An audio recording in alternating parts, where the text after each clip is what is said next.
E Committee, Pledge of Allegiance. I pledge Allegiance to the flag of the United States of America and to the republic for which it stands, one nation, under God, indivisible, with liberty and justice for all.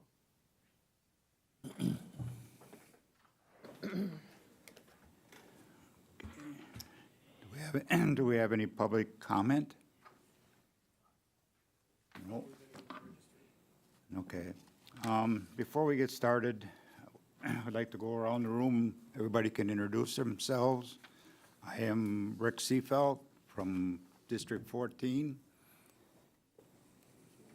I'm Becky Boot, District 7. Anytime you talk, you have to use my. I'm Becky Boot, District 7. I am Bobby Niemeyer from District 38. Dave Baker, District 23. Kim Unger, District 8. Yiling Zhang, representing District 19 out in Weston. Tom Rosenberg, District 21, also in Weston. I'm not staff. Is it on? It is. I am not staff. I'm Ann Herder-Rapp. I'm the campus executive at UW-Stevens Point at Wausau. Good afternoon, everybody. Jason Haussler. I'm the area director for UB Extension, located at 212 River Drive. Hi, I'm Leah Giordano. I'm the library director at Marathon County Public Library. I'm Kim Trueblood, Marathon County Clerk. I think I've met you all before. If all things are good, you can call me Lance Leonard. If it's a complaint, no, I'm just kidding. County Administrator, good to see everyone. Thank you. Okay. Thank you, everybody.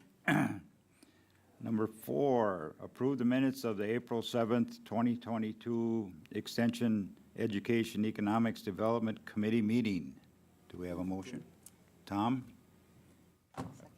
Second. Second by Becky. All those in favor say aye. Aye. Opposed? Motion carried. Number 5, policy issues discussed and potential committee determination, none. Number 6, operational functions required by statute, ordinance, resolutions, or policy, none. Number 7, educational presentation and committee discussion, 7A, overall of committee responsibility related to the 2018-2022 strategic plan. I think that's Lance. Yeah, thank you, Mr. Chair. I will tee this up, and please at any point interrupt with questions. I certainly am comfortable with lecture, but conversation is more fun, I think, for both you and I. But really the idea here is similar to the approach that we've talked about in the original county board orientation, really trying to provide a little bit of framing as to what it is that each of our standing committees do and how you interact with each of the departments or entities, I think is probably the better term for a number of them that you're going to hear about later in the agenda. And quite honestly, this is a committee that is relatively unique when you look at our other committees, for example, that have a lot of departments that they have policy oversight responsibility for, such as the HR, Finance, and Property Committee that has oversight over the county clerk's office, treasurer's office, finance department, corporation counsel. You're a bit different, as you'll find out under 7C when we move forward. But I wanted to start with an overview of the committee responsibility relative to the strategic plan. And my lead into the strategic plan is what is the basis of the strategic plan, and it's actually the comprehensive plan. And we talked about this again at the original board orientation, but I want to start here because our approach to this strategic plan and really the comprehensive plan in 2016 was a bit unique.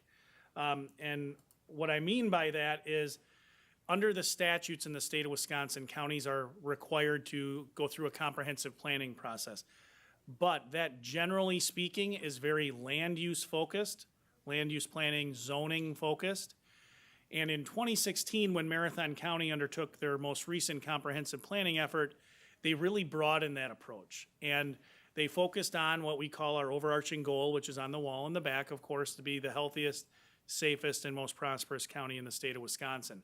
So to do that from a planning perspective, our zoning department really sought, at the behest of the board, because again, the board drives policy, but our thought process and our goal was to engage all departments. Rather than have a comprehensive plan that was really zoning focused, land use focused, it was to bring in all of the departments. And I think when you look to our comprehensive plan and you look to the 174 pages that's in the document, for those of you that have a printed out version, not that we do too many of these anymore. We printed a lot in 2016, but we haven't printed any since. It's a big document, which you can see, and a lot of it is land use and planning, but a lot of it isn't. There's a lot of areas of that plan that talk about things like sheriff's office, criminal justice system. They talk about our health department, our social services department. So it's a much broader focus in terms of planning. And what came out of that is you have a document that sets the county's policy focus for 20 years. That's the lifespan of a comprehensive plan. Not that nothing changes over that 20-year plan cycle, but the 2016 plan was really a 20-year horizon where that is supposed to guide county staff during that period. And as you dive into that document, and if you don't have the full printed out version and you want the Cliff Notes version, we have the executive summary, and it does a great job of highlighting what came out of that comprehensive plan. But essentially, there's 64 goals across those three realms of healthiest, safest, and most prosperous. So you might be thinking, wow, 174 pages as you look through this, that's a lot. It's a lot to focus on. 64 goals is a lot to focus on, and I totally agree with you, which is why the county board then in 2018, really beginning in 2017, started down the path of a strategic planning session. So what that means, again, comprehensive plan, 20 years, 64 goals, or objectives, I should say, 64 objectives over 20 years. Let's narrow that focus, because otherwise it's a lot to focus on, and you might not be focusing on the things that are the most important. So the county board, through the strategic plan, is supposed to identify those things over the next 3 to 5 years, in this case, 2018 to 2022, that are most important. So I'm not going to go into detail in what's in the document and how we got to this point of the county board adopting the strategic plan, other than to say it wasn't just the board. Again, the board, I think, being very thoughtful, said we want to engage subject matter experts within our departments. So department heads across our 24 departments were really deeply involved in that process. They also, the county board, developed a plan to put this together that had a lot of community involvement. We had a community leader stakeholder engagement plan. It's detailed within the document, or at least summarized within the document. But at the end of the day, this is a county board document, and the county board approved it in 2018. So you can read about that process. But what I do want to talk about, again, there are these three realms: healthiest, safest, and most prosperous. And what came out of that, of this prioritizing exercise, because that's really what it was. It's taking the 64 objectives from the comp plan and saying, what are the most important things we want to focus on? Ultimately, the board identified 12 things, and they're on this page 11 of that document. 4 objectives to highlight within the healthiest realm, 3 within safest, and 5 within the area of being most prosperous. Now, what you'll see as you look through these, and certainly as I go further into the, how I think is an effective way to look at this document, but what you'll see is a lot of overlap. And I'll demonstrate that in a little bit. But again, those are the areas that the county board from the comprehensive plan identified as our areas of focus from 2018 to 2022. So the other thing I want to say that is different, a little bit different about the strategic plan from the comprehensive plan, not only did it narrow that focus, but it also added 2 important kind of next steps in terms of planning. And what do I mean by next steps? So objective 3.3, just for an example. Objective 3.3 you can absolutely go back to your comprehensive plan and find objective 3.3 in this comprehensive plan. Again, the objectives, the 12 objectives in the strategic plan are drawn from the 64 within the comprehensive plan. So this banner in the middle, that is word for word from that comprehensive plan. The strategies across the top, again, those were approved by the board in that 2016 comprehensive plan. So those are largely drawn from this document. We did, as part of the strategic planning, work with the board. If there were gaps identified, additional strategies in 2018 that we thought should be included, they were included. But by and large, those strategies across the top of this infographic, A, B, C, D, and E, those are from that comprehensive plan. So what's the two next steps that I talked about? They're really these outcome measures across the bottom, items 1, 2, and 3, and the circle on the bottom right, which is contributing departments or departments that are contributing to those goals. And why are those important? Well, the board's thought process when they looked at objective 3.3, ensure that every child makes it to adulthood with health, stability, and growth opportunities. Laudable goal, again, from the comprehensive plan. But really, what would that look like? If you were moving the needle, right, if we were doing a better job of ensuring that every child made it to adulthood with health, stability, and growth opportunities, how would we know? What does that look like? That's what those outcome measures were seeking to describe, according, again, to the perspective of the board and staff. I mean, staff worked to develop these with the board. So, just as, again, this is illustrative, but how would you know if you're doing a better job of assisting children make it to adulthood with health, stability, and growth? Our thought process in 2018 was, hey, we'd see a higher number of high school graduations. We'd increase our graduation rate from 92% to 95%. Outcome measure number 2, we would see if we were doing a better job with kids, preparing them for adulthood, we would see a decrease essentially in the number of out-of-home care days experienced by children. So what is an out-of-home care day for new members to the board? Our social services department, simply put, their goal is to intervene in cases of where children are being abused or neglected. And sometimes that means taking kids from the home of their parents or other relatives providing care and moving them out of home. Well, if we're doing a better job, we know keeping kids in their home is better from a trauma-informed standpoint. We'd see those out-of-home care days go down. The last one, how would we know if we're doing a better job intervening and assisting children make it to adulthood with health, stability, and growth? We'd see an interruption in what some, including myself, have referred to as the kind of the pipeline from our juvenile justice system to our adult criminal justice system. I've experienced that professionally. I was in the DA's office dealing with adult criminal justice system, worked in corporation counsel's office, handling child protection cases, certainly in the DA's office, also did juvenile justice cases. The number of children we see in our systems that ultimately find their way into the adult criminal justice system, I mean, that pipeline exists in some form or fashion. So we'd want to see the number of young adults making that move go down. So that's one of those steps forward from the comprehensive plan, those additional pieces. And then the last one is trying to identify what departments really play a significant role in each of the objectives, each of the 12 objectives within that strategic plan. So you'll see this infographic for every one of the 12 strategic plan objectives that the board highlighted in its 2018 to 2022 plan that it wanted to prioritize over the life of that plan. Then the last thing I want to talk about, and it was on your agenda, is the strategic plan annual update. So it was envisioned when we started doing this planning process that, and this all makes logical sense, right? You want to know if you're moving the needle, you need to do periodic check-ins.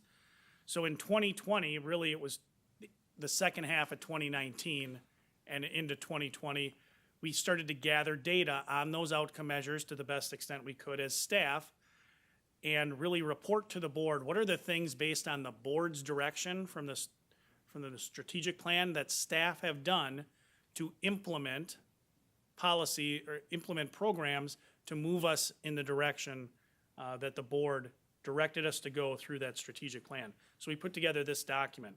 Again, it's available online.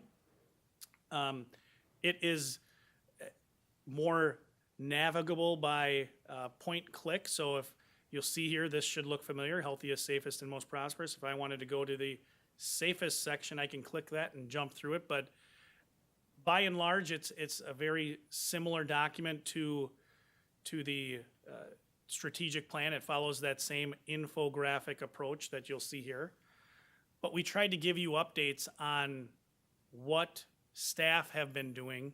Again, this is a staff-focused document. The board and all of your committees, how you frame your agendas is really an important piece of how you seek to implement the strategic plan and develop board policies in pursuit of it.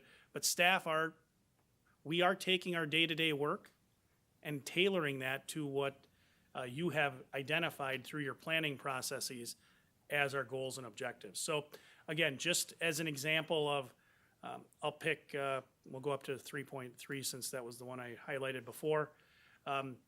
What does it look like that, what did staff do from 2018 through the first half of 2019 to move forward this objective 3.3 to ensure that every child makes it to adulthood with health, stability, and growth opportunities? Here are a couple of key points. These aren't all the things we did, but we highlighted a number of the things we did. So we implemented a school-based mental health consortium working through the health department, working through our various school districts, and working with mental health providers to get providers into the schools to meet kids where they were to make sure that we were addressing their needs.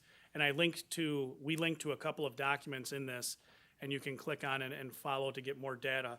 But from our youth risk behavior survey, the life report, you'll see that school-based mental health concerns were significant, and we wanted to continue to address those, so the consortium was one thing we moved forward. We offered secondary traumatic stress training. A lot of the work that we do within our departments creates the opportunity for employees to experience secondary traumatic stress. So what does that mean? You think about law enforcement, they will respond to scenes where trauma has been experienced by a victim, or they see very difficult things, or investigating a homicide case or a tragic car accident. Our social services department taking abuse and neglect reports, interviewing kids. They are not experiencing the trauma in a lot of those cases. It's after the fact, like you think about a social worker investigating something, but they're hearing from victims or other individuals about the trauma that they suffered. That itself is traumatic. That's what secondary traumatic stress is. A lot of our work, a lot of our staff experience that, and as a result of the board's direction to get a better handle on how do we better care for kids, we realized we need to better care for our staff. So we really dove into this and did an assessment across our organization, and we found things that we identified as gaps. The sheriff's office does a great job. Social services does a great job. The health department had done a really strong job about secondary trauma, but a lot of our departments didn't look at things quite in those ways. So we expanded in our district attorney's office. They have really ramped up their secondary traumatic stress work, corporation counsel's office, but also we identified some departments we hadn't thought of. You think about court. We have court clerks who sit next to the judge, and they have to hear, they're taking court minutes, they're logging evidence as it comes in, and they're hearing maybe a week-long trial, a homicide trial, or a sexual assault, or the day-to-day work that corporation counsel's office staff do with generating petitions around abuse and neglect. We didn't, that wasn't top of mind for us, so we really spent a lot of time trying to identify how could we do better. So you'll see, we give you an update. We trained a lot of staff. We provided a lot of training, a lot of education to staff on secondary trauma and how to combat that. And I won't go into details for all these, but I just wanted to give you kind of a layout of how this document works. And you'll see we did similar things with our CART team, crisis assessment response team. So we did a lot of work in relation to the direction from the board in terms of its priorities. So if you have any questions on that, please consult those documents or give me a call. And really what I was teeing up for this committee to talk about is when you look at how does this committee relate to the strategic plan, the board was, again, very thoughtful. You know, we have 12 strategic plan objectives, but whose job is it to really marshal which objectives? So in 2018, the board, working with administration and department heads, put together this chart that identifies each objective under each of the 3 realms, but it also then importantly identifies what committee is the lead committee, county board committee, I should say, what county board committee is the lead committee, which county board committees would serve as supports, and then which department is really going to be the lead, not on the effort to accomplish the objective, but to make sure that the board remains informed of our work through our annual report, and that's what is conveyed in this document. So you'll see that the Extension Education Economic Development Committee, you have a number of objectives that you were identified as the lead committee with respect to. First is Objective 8.7. And again, I think this demonstrates that, you know, things that that are in one realm aren't necessarily only impacting one area of trying to be healthy, safe, and prosperous. Objective 8.7, strive to provide affordable, reliable, high-speed internet access across access throughout the county. Excuse me. You're one of the lead committees along with infrastructure, but you're education, extension, economic development, not safety, but internet access really hits both those. That's why it's in the safety realm, but it certainly has a big influence on our ability to be prosperous. I would also argue it's extremely tied into our health, you know, the ability to do telehealth, education, all those things. So it really bleeds across a lot of areas. But that's one area where you're the lead. You're also the lead with respect to each of the objectives, 10.6, 10.8, and 10.10, as they relate to really economic development. So if you want to familiarize yourself with your responsibility, again, you can go to the strategic plan, but also go to the strategic plan annual update. And you can see, again, what are the things that staff have done relative to some of these goals. 10.6, you know, and essentially enhancing the availability of skilled workforce. What has happened there? And again, this is an area where I think it demonstrates somewhat of the unique nature of this committee. The library is certainly a county department, but they're governed by the library board that has specific statutory autonomy. It has a specific role. So you don't have a lot of policy generation responsibility that is direct, I would, for lack of a better term. A lot of this is through partnerships. So you talk about UW Stevens Point, Wausau, and Ann's just walking out, so it's the perfect time. But our relationship with them is, I mean, they're not a county department. UW, University of Wisconsin, Stevens Point, Wausau campus, they have a relationship with the University of Wisconsin. We own the buildings. We lease the buildings to them. They deliver education, so it's a lot more partnership. Somewhat similarly is UW Extension. There's no county staff in the University of Wisconsin Extension Marathon County office. We contract with the University of Wisconsin Extension to accomplish goals that this committee does have a fair amount, and Jason's going to talk about that today. You have a fair amount of flexibility in setting what those are and what you're really looking to accomplish, but they're not county staff. Again, the library I referenced before, they're governed by the library board. Leah is the employee of the library board. The employees within the library are Marathon County employees as it relates to following HR policies and what have you, but the library board's got a lot of autonomy. So it's all about partnerships and trying to, this committee, interact to drive those things. those partnerships. Similarly, Kim from McDevco is on the call. The county does allocate funding to McDevco through its annual budget, but those are not county staff. So you have a very unique committee structure in terms of the relationships that you have.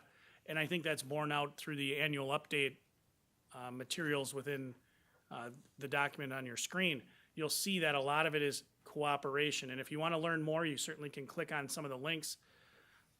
But this committee has historically advocated for county board funding to go to certain things.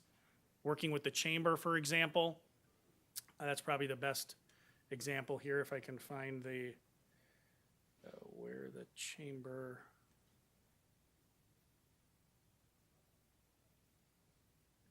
Right here, under objective 10.8. This committee worked with, had a presentation from the chamber about the importance of a regional economic development strategic plan. The committee brought forward a recommendation to allocate funding, and ultimately the county board did allocate funding to this regional economic development strategic plan. So the link within the document, you can go see what that resulting study from TIP Strategies came out with, identifying certain priorities for our region. And that is really historically how this committee has operated. So again, relatively unique in terms of how the county board reporting structure and entity organizational relationships exist. But that's my overview. Certainly if you guys have any questions, happy to take them at this point, but I think it sets you up well to remember your responsibility under the strategic plan, and then start to discuss, once you get the reports from the other individuals that are in the room today, what do you want to focus on over the next 2 years? At the end of last term, one of the big issues that this committee identified was childcare. How childcare has really started to be, the lack of childcare, I should say, is really one of those economic development issues that needs to be addressed. So the county, it was added to my work plan. We're continuing to make efforts to try to better understand what our role is, but that's just one example of things you could focus on in the next term. So thank you, Mr. Chair. If anyone has any questions, I'd be happy to try to answer them. Thank you, Lance. Anybody have any questions for Lance? Okay, moving on to 7B, review of the 2020 annual update to the strategic plan. I kind of did a 7A I know and B you did a together. little. Yeah, so I won't, I'll just say ditto. You can certainly go on to 7C1. Okay, thank you. Reports from committee affiliated with departments and organizations. C1, Marathon County Library. Leah, you're up. Can I keep this set down and you can still? You want to come up here? Here? No. Yeah, I will. Yeah, I will. That might be easier. Here's a couple of brochures. This one? Yep, you just need to turn it on. Thank you. Oh, that's better. So I don't feel like I'm in a rock concert. I'm Leah Giordano. I'm relatively new as the director, but I've been working at Marathon County Public Library for almost 8 years. I was previously the library services manager. Before that, I worked at Detroit Public Library for almost a decade before coming here. And Lance asked me to give an overview of the library. I have some brochures that just talk about our services. I know most of you know what a library is and what we do, but there are a lot of unique things that I think a lot of people don't know, and I would love for county board supervisors to understand the nuances and all of the services we provide. Also have some stats to share. First of all, Marathon County Public Library is a resource library. That means in our consortium, we are the main library. We have the largest amount of holdings. We have the largest weighted voting for our system. So it gives us the opportunity to kind of lead the charge in new initiatives and new services that then the smaller libraries in our consortium will adapt over time. So that's something that's really interesting. Also, we have over 350,000 physical items across all of our locations, over 230,000 digital items, and we subscribe to more than 350, maybe like 385 print subscriptions, including like magazines and newspapers. We've got 9 locations.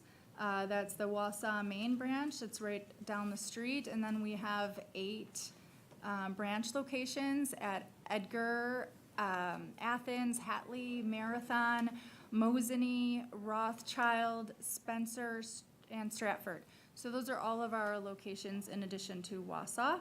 We employ roughly 55 people throughout all of those locations. And an interesting number to note, the collective number of hours that the library is open every week is 344. So if you think about, an average office is 40 hours a week, because we have 9 locations, because we're open evenings and weekends, we're open 344 hours a week collectively.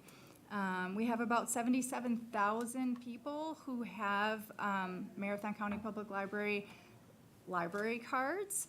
I would say active regular users is just over 16,000. And we circulate 750,000 items on average a year. Obviously, there was a bit of a dip there during the pandemic, but our digital content circulation went up dramatically during that time, so it kind of all balanced out. Currently this year, we've circulated just under 200,000 items, which is about a 60% increase from last year because of COVID-related stuff. Next, I'd like to give you a little history of the library. The Wausau Free Public Library began in 1897. It had various locations. It was housed, I think, at the courthouse for a period of time, the First National Bank, and other locations. Then, in 1907, the Wausau Public Library opened in its own newly constructed building, thanks to library-dedicated donated land and money donated by Andrew Carnegie. In 1937, Marathon County Library service began with a bookmobile to get materials to folks in other parts of Marathon County. We have a woman who works in our cataloging department who literally used to do oil changes on our bookmobile. Sadly, we don't have a bookmobile anymore, but probably because we have so many locations now. In 1973, the Wausau Public Library and the Marathon County Public Library Service merged to become the Marathon County Public Library that you see today. 1995, they redid the Wausau headquarters. It was like a massive renovation. I don't know, I should have brought pictures of the old building, but now you know what it looks like. In 2007, we celebrated our 100th anniversary, and just last year, we reopened after being temporarily closed with new renovations and updates. So if you haven't been to the library in a while, we have all new furnishings and some new shelving, and we sort of redesigned the space to make the first floor more of a community space, a gathering space, and then the second floor is more of the quiet study area, and we have a relatively new community room as well. We're excited about prospects for our third floor, which has been not well used for quite some time, and we'll see how that goes depending on ARPA funding and other things. And then on to the services, which I just gave you all a brochure. Obviously, we have items available for checkout, the standard stuff you expect, books, DVDs, audiobooks, music CDs. We also have video games. We check out tablets and other tech devices. We even check out wattage meters, which I just found out about. So if anyone needs a wattage meter, you can check one out at the library. We also have art for checkout. We just recently redid our art collection. We put up some shelving so that it's all housed in one collection. You can check out those items for several months at a time and then bring them back and swap them out to change up the look of your home and appreciate different art. That's funded primarily by our friends of the library. Every year they go to the art festival and we select pieces to be in our collection. So it rotates fairly regularly. And if you want your hands on any of it, sometimes we sell the art that's been in our collection for a while at the book sales. What else? Audiobooks and digital magazines. Some special collections to highlight is our Wisconsin collection. We have a lot of items of local importance. We work with the Historical Society too. We give them some materials that are kind of one-off, one-of-a-kind things. We're also working on a digitization project, hoping to get some of that local history digitized so that it will be accessible to anyone and preserve, the book won't last forever, and so we'll be able to keep that history. We have a large Spanish collection, and we have one of the largest Hmong collections in the state. We have people calling all over the country asking about our Hmong collection. So that's something that's notable in our collection that you might not know about. We also have a drive-through service, so if you don't feel like going in, Wausau and Marathon City has a drive-through too. We do events. Events were halted for a while during COVID, but we're back at it. We just started reconvening with story times. I think the last one, we had about 20 kids and their parents, so that was nice to see back in full force. I think the weather's nicer and we're doing outdoor story time, so that's been good. But generally speaking, we do book clubs, author visits, informational presentations, writing workshops, arts and crafts, movie screenings, and technology classes. Some of the major events that the library has is a summer library program. That's our big event for kids. We have performers that come in. We have activity books. We give incentives like free books for children who read books during the summer to keep everyone reading. And it kind of goes along with the 3.3 there. We try to set children up for success. Another one of our big programs related to that is our Lena Program. It's a really huge initiative that we started roughly 5 years ago. It was only done at a couple libraries in the country, but our foundation agreed to help fund it so we could get it off the ground here in north central Wisconsin, and we also dedicate staff time. And Lena is a program. Is there a fire? Okay, great. Lena helps parents work with their very young children. We're talking birth to about 3 years old, and we call it language turns. So when you're speaking, even if your child is so young they can't actually speak, but speaking to your child and them even like goo goo gagaing back creates a major improvement in the language grasping abilities of very young children. And there is statistical proof to show that if you have a lot of language turns with your children when they're very young, they grow up to be more likely to be high school graduates. They're less likely to be in the criminal justice system. They're more likely to go on to college. They're more likely to become successful adults that add value to their communities. So it's something that we really believe in. Our foundation just recently approved another 3-year financial donation. They get other grants around too, but to help support that program, and we're still doing cohorts here at the library and at other various locations. And then another big one for adults that's just been getting bigger every year is the Central Wisconsin Book Fest, where we have authors from all over the country come here to speak. And it's probably our biggest event for adults. It's about 5 days, and it happens in locations all over at the university and different community locations around. And it's just a big celebration of books and literacy and that kind of thing. So that's one of our biggest events. Other services that you'll see in that brochure include, we have Wi-Fi access, of course, and public computers for patrons to use. We have printing, scanning, copying, and faxing services, which may not be a dire need right here, but they definitely are at our branch locations. There are some areas where you can't get copies made except at the library. You can't do a fax, you can't print things out. So we have that available. In Wausau, we have microfilm we have a massive amount of microfilm, also part of the digitization project we're looking into, and we have microfilm readers there. We have quite a few online databases, things that we pay for and subscribe to for language learning, for things like ACT preparation and job prep. We have meeting and study rooms available, which are free of charge. You just call in advance and we can reserve a space for you.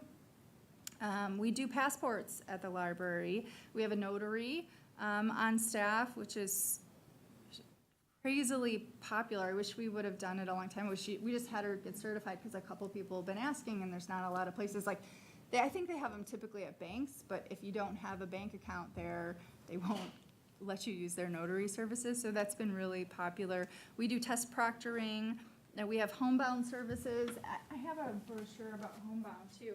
Homebound is really cool because it helps us reach out to patrons who maybe can't come into the library themselves, either because of a disability or because they're elderly. Oh, thanks. Microphone. Yeah, Leah, you have to be at the mic. Here I am again. Anyhow, Homebound allows patrons who can't physically come into the library still use all of our services. There are some limitations when it comes to the mail service. U.S. Postal Service will mail specific items like large type books for free for us. We also have volunteers who will deliver materials that don't fall under that, so that people in the community who can't physically come into the library can still access materials. We have, of course, the standard things you would expect at a library: research assistance, reader's advisory, job search resources. We have chat reference if you want to just chat in and ask a question. We have an early literacy center in our children's area that's kind of thematic in nature, where kids can come in and it'll have tactile, hand-eye coordination, STEAM-related things for children to do with their families. And we have an awesome aquarium. And the Friends, as I mentioned earlier, they have a book sale, members only, every month, and then quarterly for anyone. And that quarterly sale is happening this weekend. So if you're not busy, go to the book sale. It supports all of our programming. The Friends support financially all of the programming that we do at the library that's not part of our functional budget. So that's everything about the library. I also submitted my report, which should be in your packet. So if anyone has any questions about any of those things, I'm happy to expound. Okay, any, Mr. Chairman, I Supervisor just have Young. a couple questions. Number one is, has there been a membership increase since the pandemic, or has it been pretty similar, the same pre-pandemic, post-pandemic? Library card Yes. membership? I would say it's picking up right now. You can look at our circulation statistics on the library, and our circulation has gone up massively.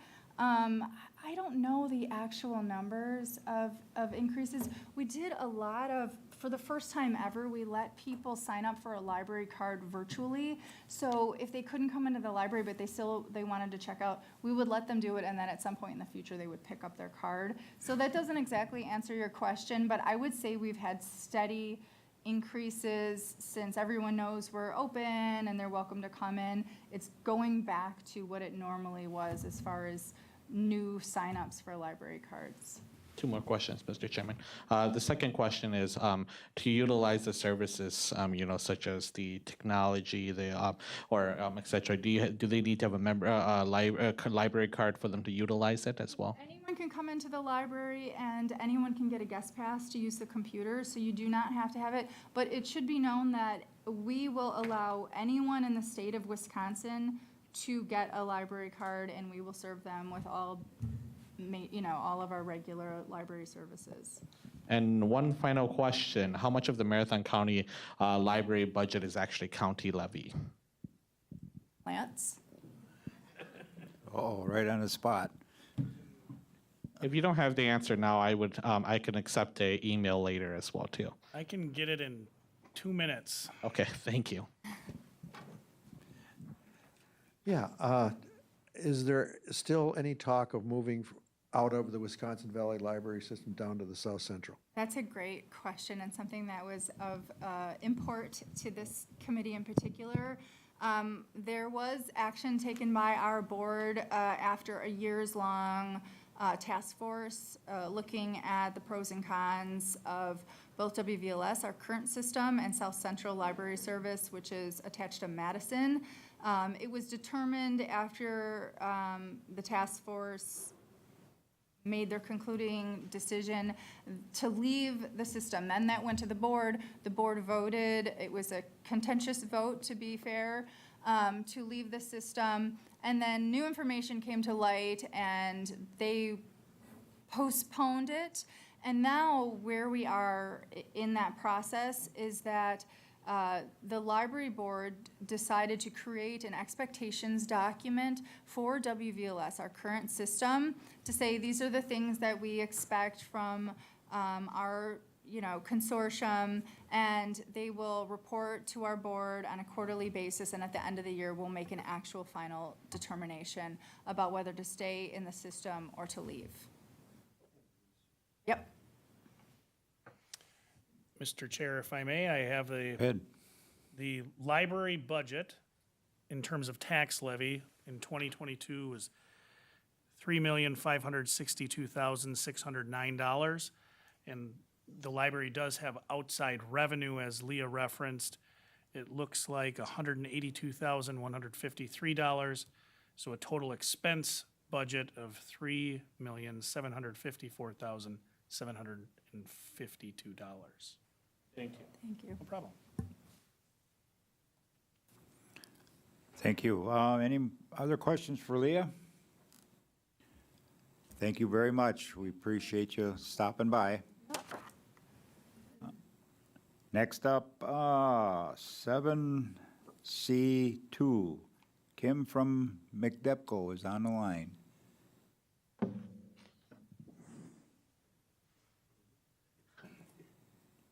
Person. Hello, everybody. Apologies that I can't be there in person. We are hosting an event at the Entrepreneurial and Education Center with the Hmong, Wisconsin Chamber of Commerce this evening. So I do need to be on site to prepare. You are, of course, welcome to stop by. But just looking at the packet and just giving you an overview of McDepco, in 2022, I also am new in role, about 6 months in.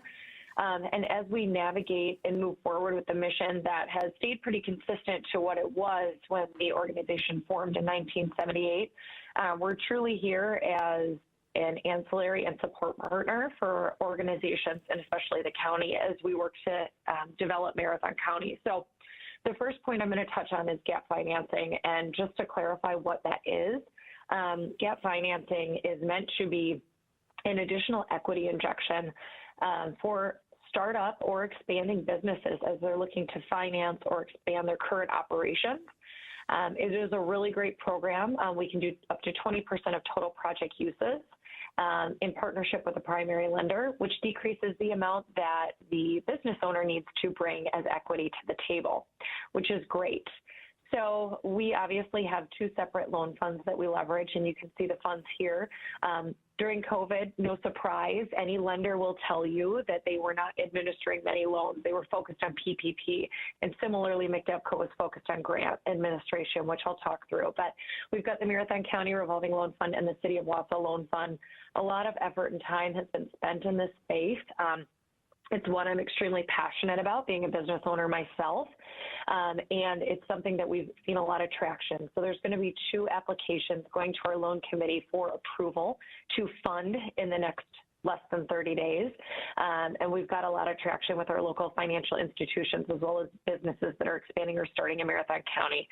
This has been come to with a lot of legwork on behalf of the staff and myself to be in front of lenders and also to be in front of business owners. And really working to educate those that are starting a business and funneling them into our programs and ultimately funding their projects. So I'll talk a little bit more about that.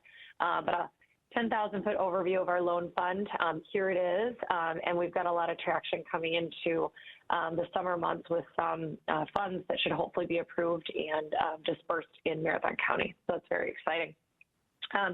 You can see some of our strategies for developmental success. We've been partnering a lot with the expos happening, the SWIMA Expo, Greater Wausau Chamber. We've been hosting private information sessions with other nonprofit groups. with other local entities and groups such as the Hmong Chamber, the Wausau Chamber, the business incubator where we are. So just getting the word out, and then obviously spending a lot of one-on-one time with entrepreneurs that are really hungry to start a business or expand. To date, since January, we have logged, so this is in every entrepreneur that we have sat down and helped. We don't log every single one, but we've helped over 40 different business owners with the expansion or startup of their business, be it general consult, seeing where they can fit within our programs, or potentially talking about the option to get finance because they're that far along in the process. We've also done a lot of work with the local school districts too, which I'll touch on, and then just getting in front of, like I said, we've got the South Area Business Association. We were the welcomers and presenters at the Wisconsin Land and Title Association conference. So trying different things than we've done in the past to ensure that we're showcasing what we do to support economic development and that we're here as a resource. So grants is another aspect of what the team has focused on during the pandemic. So the team was hard at work to distribute over $600,000 in grants to businesses in Marathon County and the city of Wausau. The Marathon County Micro Business Grant is one that we administer on behalf of Marathon County, and to date we've awarded 28 businesses and have amplified our marketing program around these programs to get increased funds out. And we did a marketing blast on Tuesday, and we have 24 folks inquiring to see if they're eligible to apply. So just seeing a lot of traction there. What we are trying to really navigate is, are we looking to see if some of those folks would maybe be a good fit for the GAP process if they already have an existing loan and maybe they need a more of a long-term sustainability strategy. So that's part of what we're here to also support with and help navigate. Looking at entrepreneurial development, so there's a couple different ways that we talk about this. The McDevco moved out to the Entrepreneurial and Education Center, beautiful business incubation facility out in the industrial park. The move happened in January of 2021. I did not have the pleasure of being part of that transition, but have since joined. And we have the pleasure of managing the leases and the occupancy percent at the Entrepreneurial Center. Since October, we are up 12%.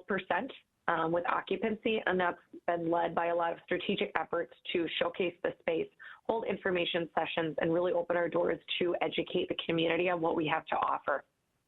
Our current occupancy of rentable space is 80%. So 20% left of what we have to rent our offices.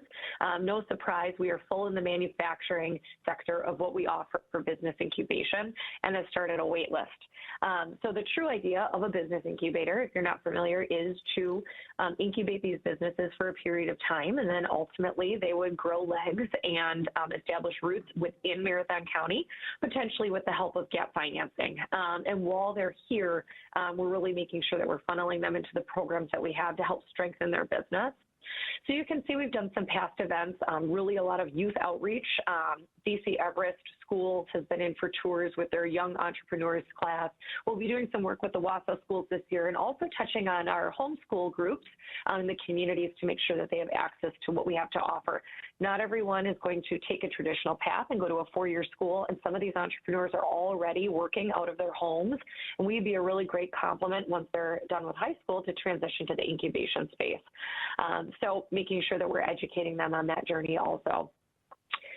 You can see some events that we've had, which have been great. And upcoming events that we have a marketing session, a two-day workshop that is full, and then a sales workshop that is coming up, and then again segueing into our 16-week Gear Certificate program that starts in September and will finish right before the holiday. This is a really great program. It is, I say, funded by 35 mentors, all business owners or experts from the community that present on behalf of their individual areas of expertise. I took this program 6 years ago myself, and it was taught by one individual. They taught all separate 16-week each of the courses, from insurance to HR to lending.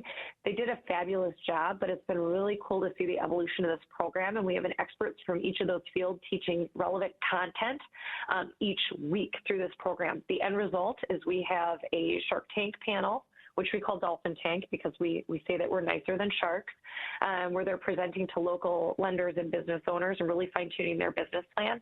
And then at the end, they should have a business plan as a final product, and they can either make the decision to come to us at the Business Incubator, set up shop, or start their business in Marathon County. Or maybe they just feel, hey, you know what, I have some more work to do, and that's okay too. As far as the other aspects that we focus on, obviously municipalities connecting other organizations. So you can see the note here on McDevco being part of the strategic planning division of the Wausau Chamber of Commerce. We're continuing to work with municipalities to showcase shovel-ready or developable sites within Marathon County, and just figuring out how we do that. 6 months in, there's a lot of different ways that we could approach this piece, and just any feedback that you have and how we increase municipality connection would be wonderful. And the last piece that I'll touch on, as we were looking at the strategic plan, the POUTS program is something that we're looking and we're reinvigorating in partnership with the CPZ division of Marathon County. So the program to replace failing septics and positively enhance the environmental conditions of these septics is one that CPZ and Marathon County partnered with McDevco on in late 2019. We have not administered any loans to date, but McDevco and CPZ is working to amend some of the processes, procedures, and requirements to lend in this area. So we hope that in the next couple of months, we'll have a restructured, reinvigorated program that will be very palatable for those looking to replace the septics. And ultimately, we will, fund every applicant and decrease that loan pool that we were given. So a lot of things going on. I would invite you, if you have not been to McDevco's new space or the Entrepreneurial Center, please reach out. I love giving tours and showcasing the space. Business development is something I'm very passionate about and would love to entertain any suggestions or thoughts that you have.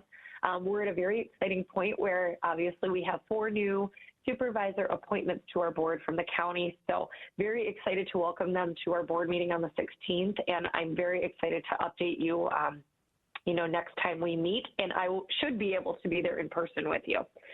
So if anybody has any questions, feel free to ask me now or email. But very excited about the work we do and the partnership that we have with Marathon County. So thank you for your time. Thank you, Kim. Mr. Young has a question. Thank you, Director Weber. Just want to let you know that I will be planning to be there in about a couple hours here to join in for your networking event. But I have a few questions for you here. The first question is, I know that the McDevco and I believe the Entrepreneur Incubator there typically puts on together a boot camp. Is that going to be happening again this year at all? Such a great question. So that is a program that a lot of folks have asked me about. Based on the bandwidth of our mentors and just the cadence of when I came on board and we needed to get something started, we're just running out of time this year. We might be able to do one this summer, but it is on the agenda for 2023, which is why instead we kind of surveyed some of the business owners that we have here at the EEC, as well as some that have been actively coming to us. And we looked at, okay, what are the most common things they're coming to us asking about? And that's why we decided to do the marketing workshop, and we're doing a selling strategy workshop right before the September 16-week program. So yes, it is a program we will be reinvigorating and highlighting in 2023. A couple more questions, if you don't mind, Mr. Chairman. The other question I have is, do you have a breakdown of the clients that have approached McDevco in the last year here, whether if they're from Wausau, from outside of Wausau, like the western area, the rural area? Do you have any of that information at all? We do track it. When we do the initial tracking, we don't take down exactly their address or where they're from, but I would say majority, I think we've talked with a couple outside of Marathon County, and we've helped direct them to the appropriate resources in their municipality. But I would say 99% has been from Marathon County. I couldn't give you exact percentages, or I'd have to pull the spreadsheet and kind of look through it. But that is something that we could look to add to our tracking if that was something that folks would want to see. No, I'm just more, my question is whether, the money is going to, the rural business owners or urban business owners, kind of that comparison as well, too. I guess I'm also curious Oh, about. absolutely. Yes, and I guess I'm also curious about gender and also ethnicity as well, but that's not really a major one. And I have one final question for Mr. Chairman. So if hypothetically, if there's a foreign business or a business outside of the area that wants to open up a plant or a business in the local area here, is there any incentives or services that McDevco have that could potentially help them offset some of the costs or encourage them to come to the local area? Yeah, that is a great question. So obviously, anytime that we know of resources available, for example, if they're inhabiting a vacant space, we can help direct them to the bounce back program, for example. Specifically, what McDevco has to offer in the realm is we offer the grants for businesses that were in business prior to Safer at Home in March of 2020. And then we have the two facets of that. So to kind of go back to your previous question, we've got the Wausau CARES funding. That's for businesses that were and are still in Wausau as of the time of Safer at Home and currently. And then the Marathon County Micro Business Grant. We do find that serves more of our rural population because those are for business owners outside of Wausau, but within Marathon County.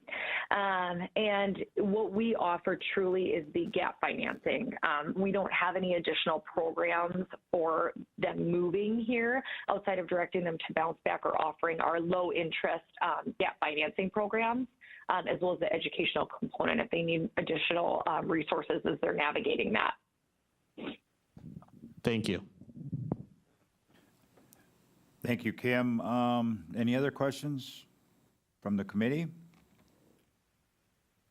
No, well, thank you much, Kim. We appreciate it. Thank you. Moving on to 7C3, UW Division Extension.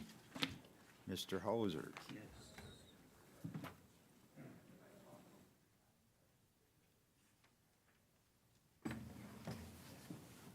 Thank you, Mr. Chairman, and thank you, members of the EDC Committee. Jason Haussler, I serve as the Area Director for the Division of Extension, Marathon County, UW Extension as it's commonly referred to.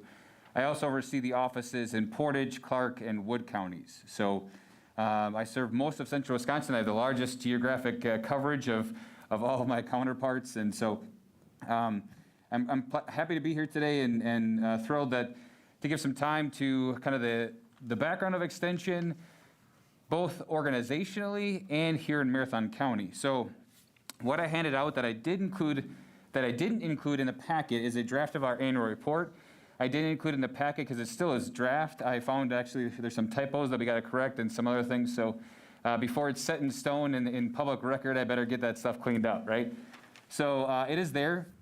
I'll walk through that briefly, but I want to, there's a quick kind of slide deck in your packet, and I'll walk through it for those that either have some affiliation and understanding of Extension to those that maybe don't.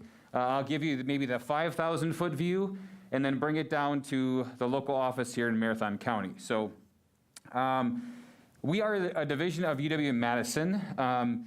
If you think back to, let's just say 2018, 2019 timeframe, administratively, we were UW Extension. We were a counterpart to UW Stevens Point at Wausau, or at the time, UW Marathon County. We had the same chancellor. We had combined organizational structure. When the system went through, oh yeah, thank you. Look at that, administrator right on the, yeah. Oh, and as I'm gonna fumble it. And as you go through the history of it, so we were administratively with the two-year campuses. When President Cross at the time did the shakeup of the system and had the two-year campuses go to, UW Marathon County go to Stevens Point, Extension as an organization was looking for a home. And at the time, there were so many different facets of Extension, and basically we were piecemealed off, and I'll just use that term loosely. We had our continuing education, outreach, and e-learning, which is now called Extended Campus. That's now part of administration. Let's just say we were torn apart. And what the Division of Extension, the local county offices, Madison said, we want that. And so Madison came knocking at our door. We're now a division within the University of Wisconsin-Madison with our kind of administrative purpose, administrative housing at Madison. So that's a quick history there. We're over 100 years old. We county educators go back to the 1920s, 1930s, so we're almost 100 years old on a lot of fronts. But what do we do? On the local level, as you see in the packet there, we teach, learn, lead, and serve, connecting the people of Wisconsin to the university and changing our community. So it's bringing the research that you as taxpayers, that we as taxpayers contribute to our organization, to the university, bringing it back and applying it here on the local level. And how do we do that? There are a lot of different ways that we do that, and it's through our county-based educators. I'm going to drive the bus here. Ooh, and I got the wrong, there we go. So you see the mission, we are the Wisconsin idea, so many of us have heard of that Wisconsin idea. The boundaries of the institution are the boundaries of the state. And so that we do that through our organization. We're a statewide network. We have offices in 71 of 72 counties. We also have extension appointments or staff at 4 or 5 of the four-year campuses. The biggest investments that we have are UW River Falls, UW Stevens Point, UW Platteville, and I'm blanking on one of the other ones. And we have extension specialists that are locally there too, not just in the county, but also at those four-year campuses. As we get into I've included this is a really pared down presentation, but I've included the 6 institutes within our division. So first you have the Agriculture Institute, and when we look at the Ag Institute, many times when people think of UW Extension, they think of the ag educator, the ag agent, right? Doing farm visits and being out there working in production practices, working with cattle, and that's still true. We still do that, but it's a lot more than just that. So I gave a brief description of what the Institute does on the left-hand side, and on the right-hand side are the sub-program areas within that. So again, emphasis in dairy and soil, or crops and soil, excuse me, dairy, farm management. How do we transition some of these century farms to the next generation? That's a huge thing. Horticulture, and we have a horticulture educator here in Marathon County, livestock, and actually other emerging things as they come. But those are the core programs that the Ag Institute engages in. Community development, and this is something you'll see in the annual report. We had a community development educator, Melina Osterberg, that was with us for almost 2 years or a year and a half. And this institute of our organization really focuses on leadership development and organizational development. We have a program called Leadership Wisconsin, the local government education center. So if you think, some of you have maybe seen the brochure that came out for the county officials workshop. That's done through WCA and our local government education center. They work in tandem to deliver that. Community food systems and just economic development. So across the state, we're involved in a lot of economic development pieces in different counties and different areas. So as we get on to human development and relationships, this is sometimes referred to as your home ec agent from back in the day. We're more than that, though. Again, it's taking the old terminologies and rebranding it. So focusing on financial education, family engagement and relationships. Around the state, there are a lot of different educators that are working with incarcerated populations, getting them back on track financially with their families, working with human services, mental health. Big thing right now is mental health first aid for young people and adults, and that's our HDRI educators that are involved in that across the state. And then we get into, I guess, the one that people know more about than any other area, and that's our 4-H program. It is the largest youth-serving organization in the country. It is a program from the USDA NIFA that's brought down to the land-grant institutions, i.e. UW-Madison, to administer on the local level. And that's through our local offices here in Marathon County and then around the state. So there's roughly 50,000 young people and 10,000 adult volunteers. And in the annual report, you'll see the numbers for Marathon County, and I'll walk through that briefly here too. But that's the cornerstone. I would say that's one of the benchmarks of our organization that we hold up as a model. So when you talk about safest, healthiest, and most prosperous, and one of the things that we'll talk about is making sure young people make it to adulthood in positive environments, and that's what the 4-H program helps to accomplish here for Marathon County. We have the 4th largest program in the state. Even on a down year, as we're coming out of COVID and some of those things, we're still the 4th largest program in the state, and our numbers continue to go back up to maybe some pre-pandemic numbers, and I'll talk about that briefly too. And then our Natural Resources Institute,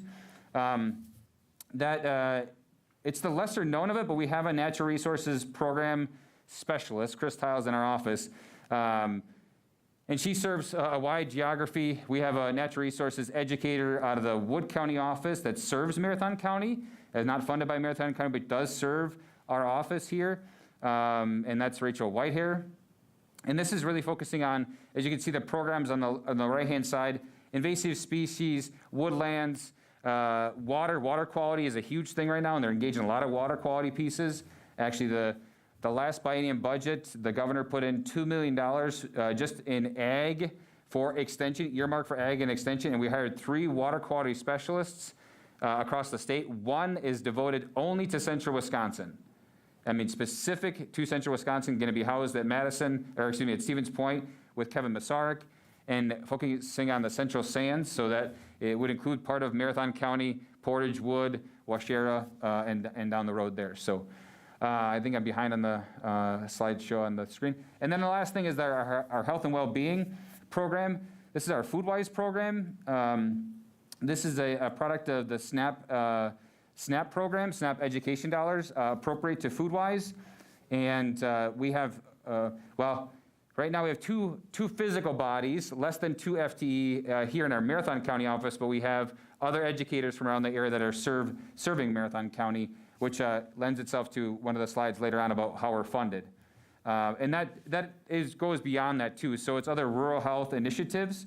So reaching those, working on the county health rankings, partnerships with the health department on different initiatives when it comes to healthy eating, active living, and there's a lot of different things that go on with that. So how does this apply to Marathon County? So that's the kind of the 5,000-foot view, and let's bring it back down to Marathon County. What does this mean? So in the annual report, and I won't walk through this, it's yours to peruse at your leisure, and I will have a final copy for you in the coming months.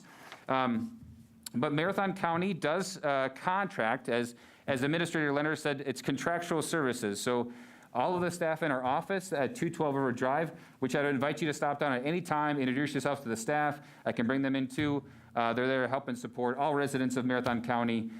We have a hort educator, Janelle Ware. She's 0.7 in our office and 0.3 in Wood County.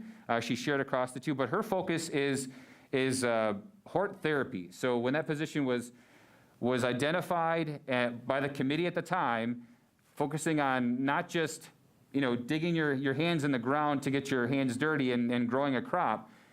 What does it do to our health and well-being? What does it do for life skill development as you look at those that are coming out of being incarcerated and getting them some job skills and back into society?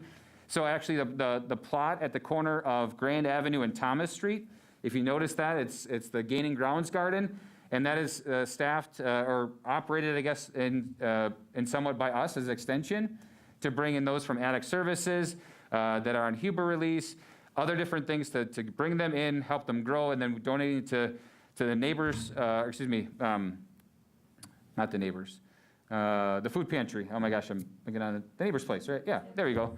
I'm getting my counties mixed up here. So the neighbors, yep, as that time goes on. And then with our FoodWise program, taking some of that produce and showing them how to prepare it and be sustainable and on their own.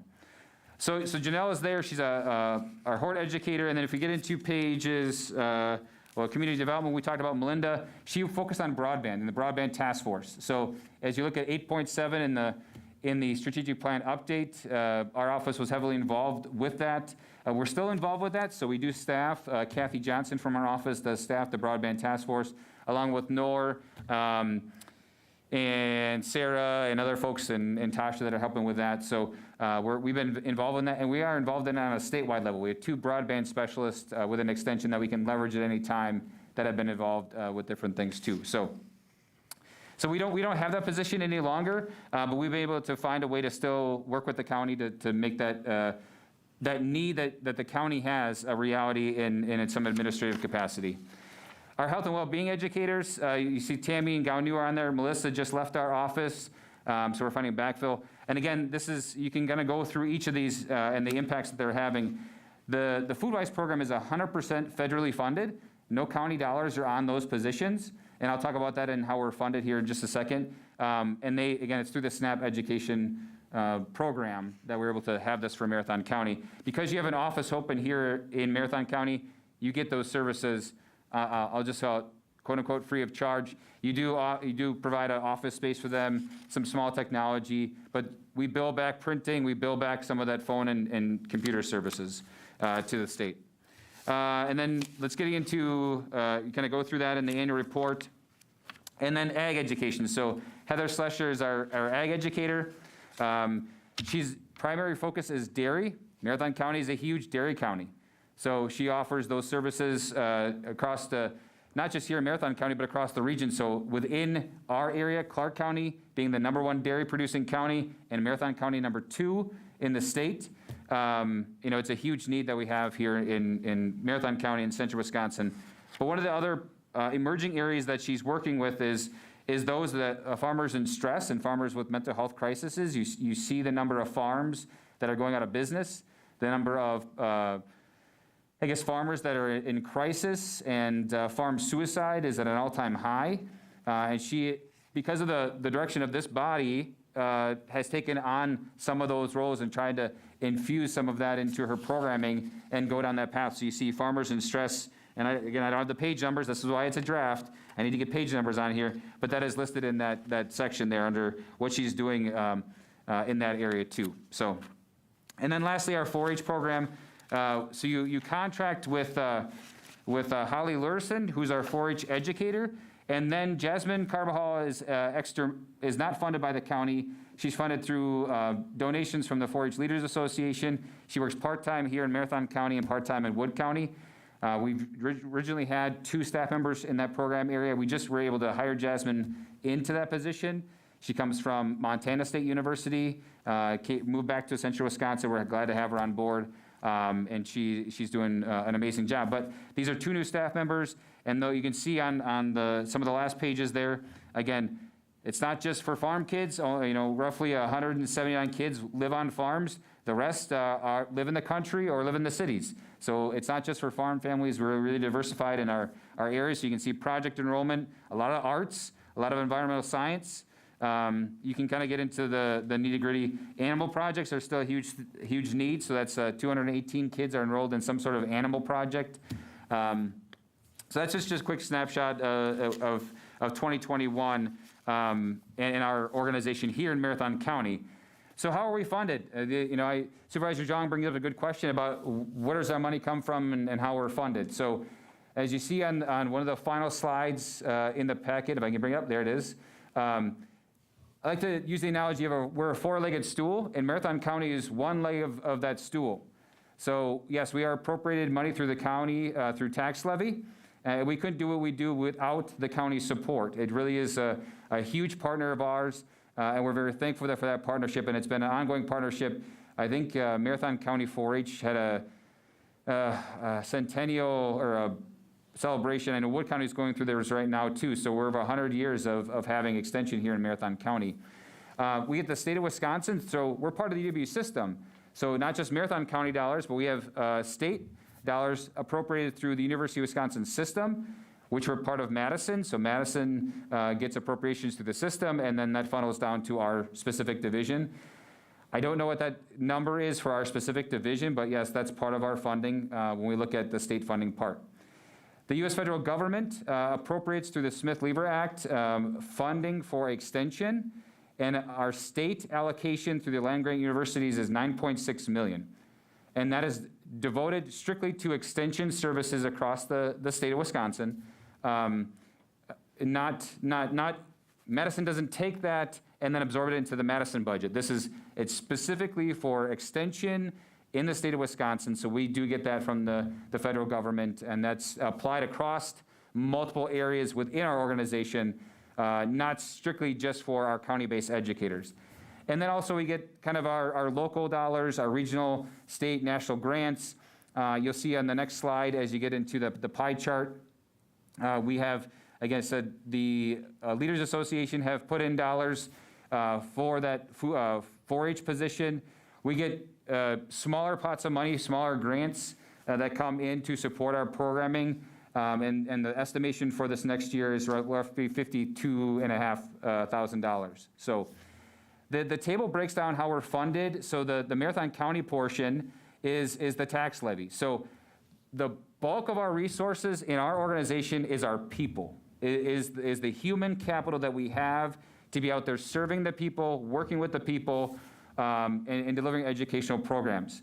The operational expenses, that's your technology, that's your printing, those sort of things. But you see $207,000 of our county levy appropriation of $241,000, if you will, is strictly in the people, and that's through a contractual services agreement that we have.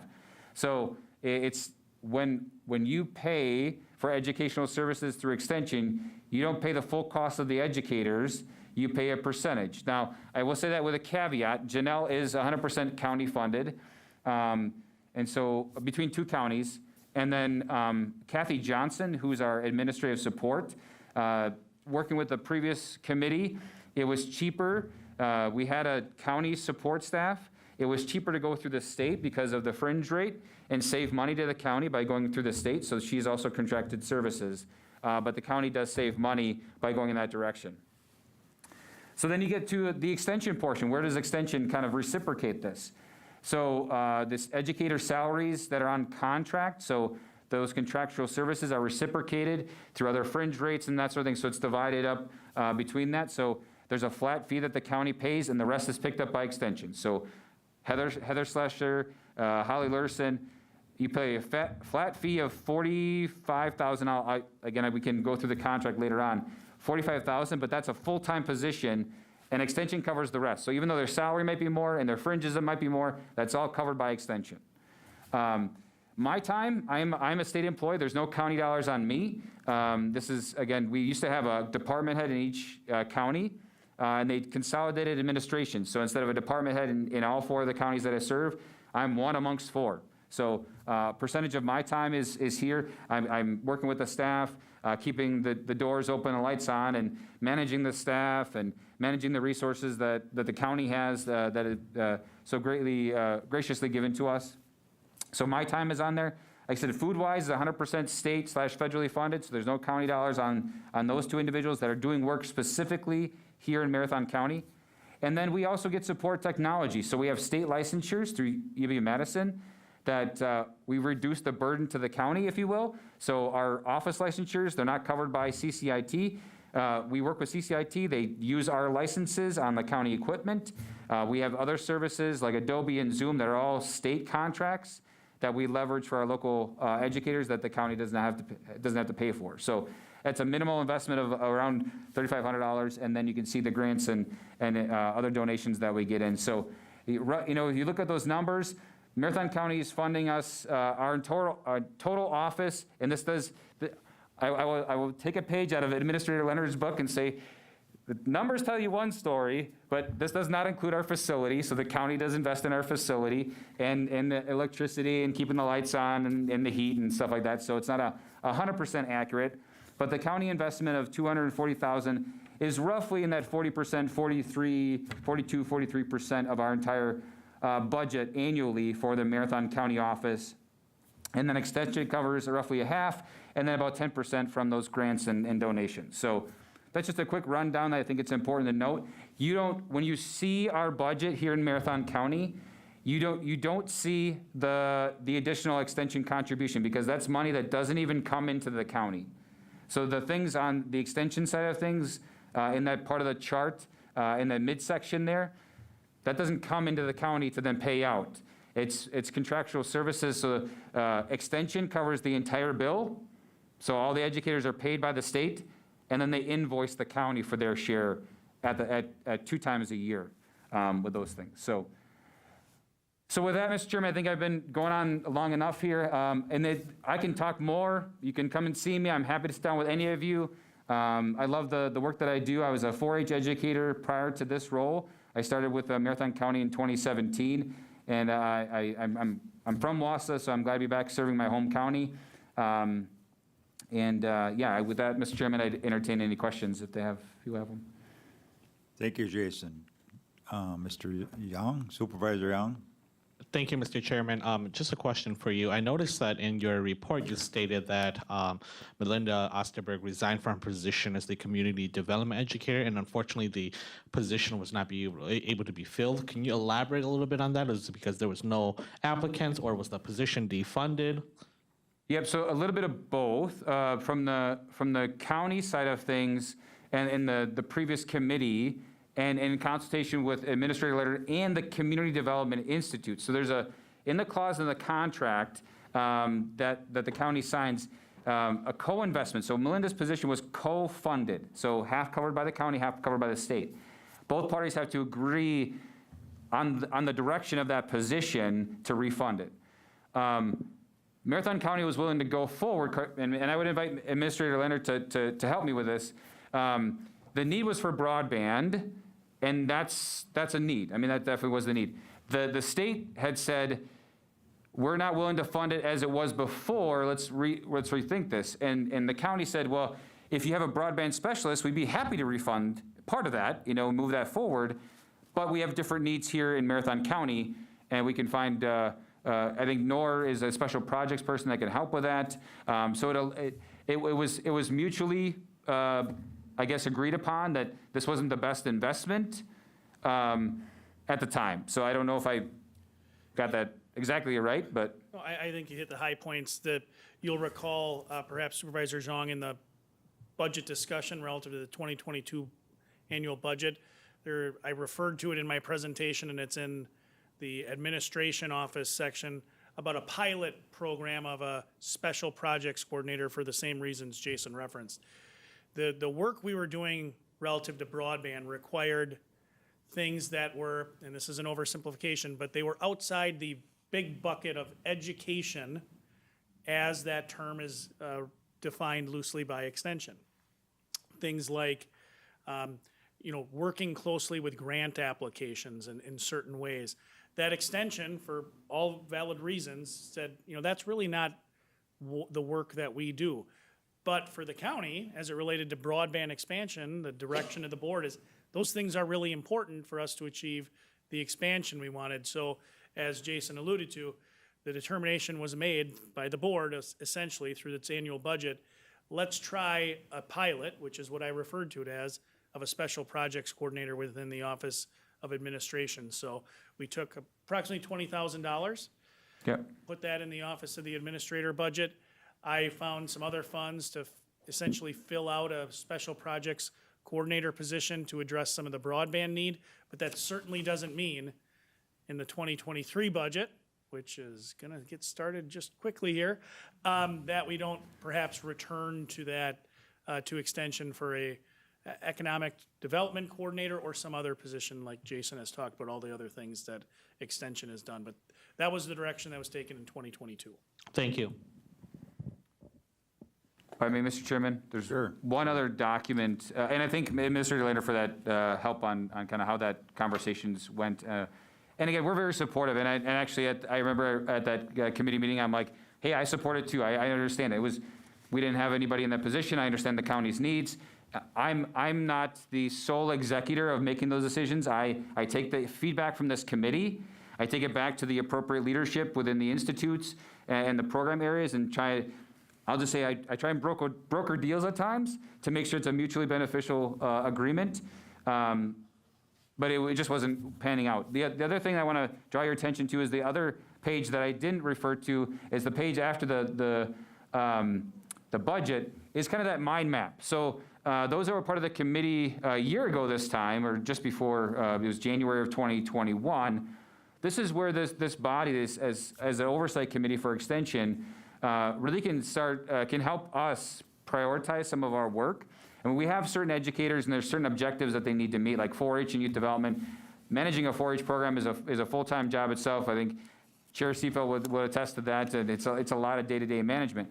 But Any chance that we can take the information from this body and incorporate it into our work, we do that. So this was we sat down at a committee meeting about January of 21, and I asked the committee at that time, what do you see as the major needs in Marathon County currently and moving forward? And this is what was kind of shot out of there through the committee discussion. I captured it in this kind of mind map and created some buckets. So rural health, so we talk about mental health and farmers and stress, which Heather is working on and trying to incorporate into her work. When you look at child care and youth care, Administrator Leonard mentioned child care. We have some educators around the state that are working in that child care space. But then you see every child makes it to adulthood. That's our 4-H program. So we're meeting that bucket. Agriculture vitality, trying to diversify. So you see in the end report, diversification, not just dairy, but dairy and beef cross. There's a lot of producers that are going into that market of crossing dairy and beef, and what does that do? So, and also Heather's done some tours on blueberry farms and strawberry farms and the diversification of ag in Marathon County. So we're working on that. Supply chain pieces. So you can see how this is all interwoven. And I hope to do this again with this committee here in the near future to kind of see, is this still where we're at? What are some things that are missing? It's a good barometer for us to adjust our educational programming to better meet the county's needs. So thank you, Mr. Chairman. Thank you, Jason. Any other questions from the committee? Thank you very much. We will be moving on to 7C4, UW Stevens Point, Wausau campus. Ann.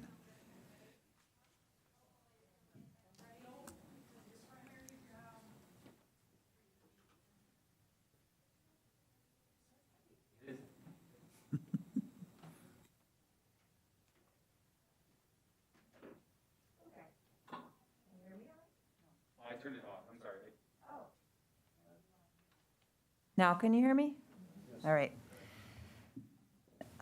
So you have a lot of apples and oranges comparisons, don't you, with the different groups that have spoken with you today? And I'm going to be another apple or orange or a lemon. Gosh, I hope not.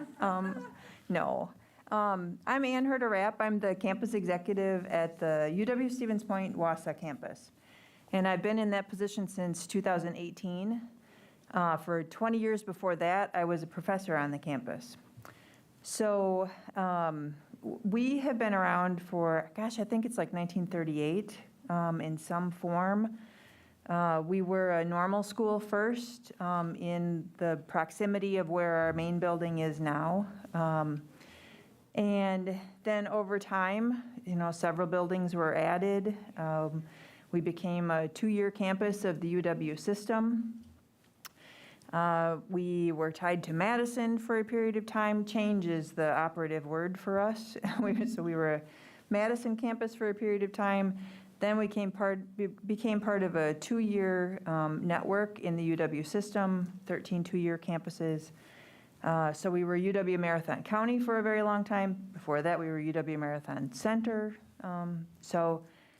But in 2018, Jason alluded to this, there was a big shakeup in the UW system, and we were wedded in a shotgun marriage to UW Stevens Point. Ray Cross sort of broke up the UW system and married the 2-year campuses to the 4-year campus that was closest. And so we were married to Stevens Point. So let me say a little bit about, not much has changed in terms of our relationship to the county. Much has changed about what we do and who we do it for, and I'll touch on that just a little bit. But at this point, we have, you may know, our buildings are owned by the county. And the county gives us a maintenance budget every year. Lance, I think that's in the neighborhood of like $59,000. And that was sort of fixed for a long time. And then I think it was around 2015 that there was an increase in the amount of that budget. But it's been, I think, pretty much fixed since about 2015. This year, it's really hard to get by on $59,000 because, as you know, the cost of everything has gone up. So But the county owns our buildings, and then we get an annual maintenance budget from the county. None of our staff are county staff. This is why I wanted to talk about the apples and oranges differences, because each one of us is just very different. So county-owned buildings, maintenance budget to maintain the buildings. The operational costs are the universities. So the university pays for all the staff. They pay for the educational services, because that was sort of the MOU in the beginning, that the county would pay for the buildings, and then we pay for the university pays for the services that are provided in those buildings. And so the operational, on the operational side, the costs that the university incurs, its staff, its utilities. We kind of joke that if you take the buildings and turn them upside down and shake everything out, that's what the university owns. And the building and that stuff, the fixed stuff, is what the county owns. It's a little more complicated, of course. Like if you take a light fixture here, the bulbs in the light fixture, those are the university responsibility. The fixture is the county's. So it's a complicated relationship, different than the other organizations here today. It has worked, I think, pretty well, though, over time. We have currently 7 buildings. The most recently built was our Center for Civic Engagement. That's the one with the theater that's on Stewart Ave. And there's the main academic building. We did a tour, in fact, with the committee probably in 2019. It was pre-COVID. I think it'd be really tremendously helpful if we did another tour, maybe of each of the entities that's involved with the committee. I'd be happy to walk you through again. I think everybody that did that found that to be helpful at the time. So, but as I was saying, we have 7 buildings currently. It was 8 because we have the residence hall. Starting before COVID, I'm going to just go right into it, Lance. Why? I don't have anything to dodge. Right before COVID, we were already seeing declining interest on the part of students in the residence hall. And just as COVID was hitting and we sent students home at the start of COVID, the other thing that was happening at the very same time is we were finding out that the windows in the building were failing, and failing rapidly, to the tune of perhaps $100,000 just to repair the windows. So those who were on the committee at the time will remember that provoked a really fast conversation. You know, oh my gosh, this isn't even replacing the windows, this is just repairing them, and they're vinyl windows and they're going to have to be replaced eventually. Should we do this? And should we continue to put money into this building when we're going to have to put a lot of money into the building eventually, because those who walked through know it's very dated, it's very dark, it's a very traditional residence hall. It needs a new roof. It has no AC. It has communal restrooms. It's cinder block rooms. It's built like a bunker. I was going to say something else, but we're recorded. It is a very solid building, but it has very low ceilings. And so we took the time, we kind of pushed the pause button because it was COVID. We didn't bring students in for the next academic year because half of our classes were online, the other half were sort of hybrid. We took a year off to explore other opportunities and put it out for RFP. Is anybody interested in doing something different with this building to change it into an apartment complex that could house students and maybe also community members? We really worked hard to see if that building could be reused in another form, but still housing students, at least some students. And we got no takers. We really opened it up very widely. Do you want to do anything? Do you want to tear it down, start over? Do you want to renovate the building? and turn it into something else. And we found that no developers were interested, and we heard some things some important reasons why. One, the space is an odd space, oddly shaped space, not enough room for on-site parking. It's right up against the railroad tracks. The building itself, I've already identified the kind of the structural problems with the low ceilings, the cinder block walls, and the concrete construction.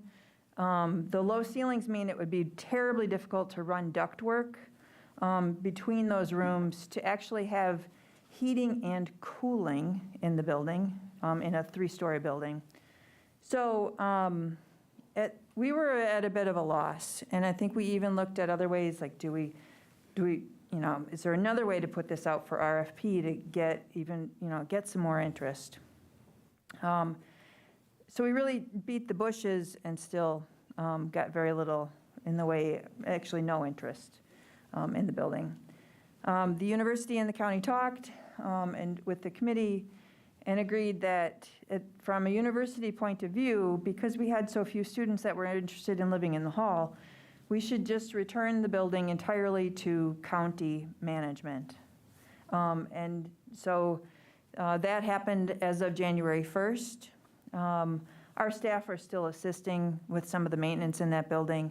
And because the heat is tied to our heating plant, we still have a relationship that way, a billing relationship for heat, but because there isn't a way to independently, and why would you at this point as we're exploring further what to do with that building as part of the West Side Master Plan update that's going on right now. So I guess maybe I'll emphasize a few other things about what has changed since we married UW-Stevens Point. We now offer bachelor's degrees on the Wausau campus, so not just 2-year degrees. We also offer bachelor's degrees in accounting, business admin, social work, sociology, nursing, can't remember what else. We house a number of other community organizations and other universities on campus. It's like a dozen other organizations. We figure if there's an academic program that we can't offer or don't offer, but somebody else does, and we can offer it and have a relationship with them to offer it on our campus, then we should, right, to the benefit of the university. So we've tried to carve out a niche as a university hub. So we offer a master's degree in mental health counseling through Northern Vermont University on campus. UW-Madison offers a PA program on campus. So we like to think we're good community partners that way, and that we're really doing what the county would want us to do, and that is to provide educational opportunities to students of all forms in the region. I think I will leave it at that and see if you have any questions. I wanted to address the albatross in the room, though, right off the bat. Thank you, Ann. Any questions for Ann? And Yileng, I got your questions before you could even ask them, I bet. Budget? Yes, you did. Okay, thank you much, Ann. Bet. Thanks for coming. Oh, I do have one more thing, I'm sorry. I forgot. I think I might have told you, those of you who were on the committee previously, I'm stepping out of my position. They have hired a new campus executive. They have not announced who it is yet. They'll start July 5th. So my position will end at 11:59 p.m. on July 4th. Because you never know when there will be a power outage or something, and you need to be there because something happens. So, oh gosh.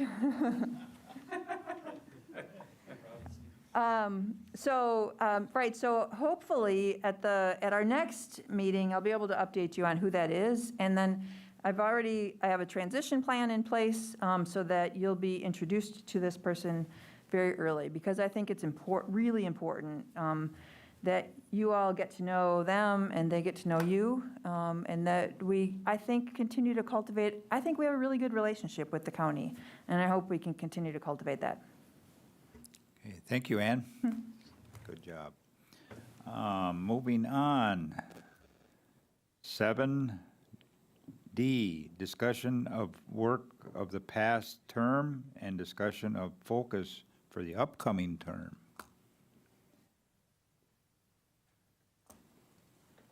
Do we have any? I think I can say ditto again. I alluded to this in my comments earlier, as did Jason, kind of talking through some of the things that the brainstorming with Extension about how to really provide Extension the priorities for the county. That the fact that during your last term, one of the things you looked at was near the end of the term, childcare. What is the county's role? You gave direction to administration to partner with local stakeholders to put together a grant application, do some strategic planning in that area. You certainly, as Ann referenced, a frequent conversation topic has been, what is the future of future use of the UW Stevens Point Wausau dormitory look like? And as Ann referenced, that's now in the West Side Master Planning stage. So you've hit on a number of those things. We've talked about them throughout our previous conversation of other agenda items. So really, Mr. Chair, I think the idea is to start thinking about, in light of the strategic plan and the role of this committee, what are the things that you are really looking to dig into this term, and what information can administration work to bring before the committee? And if you're looking to give input on the West Side Master Plan, you can take the survey, and there's actually a community forum coming up in the next couple of days that you'll likely hear about. We have some marketing materials going out soon, but that's the last plug on that. Okay, Thank thank you, you, Mr. Chair. Lance. And as Lance stated, anybody on the committee has something they want to bring up, either contact Lance or myself or Kim, and we can go from there. So, because we need to, myself, I would like to get out to the library, get out to the university. I'm really familiar with 212 River Drive. I don't know if some of yous aren't, but to get out and take a look at these facilities. And hopefully maybe on an upcoming meeting, we can do some touring. Because we used to do that in the past, but COVID hit and that was the end of that. And get out to, we were out to Leewookie Art Museum out there. That is very interesting out there. If you haven't been out there, get out there and take a look at it. So I'll quit rambling on, and we will go to number 8 for announcements. Future meeting and agenda items. None? Okay. I'll take number 9. Second. Motion to adjourn. Everybody signify by saying aye. Motion carried. We are adjourned. Nobody ever does say no on that.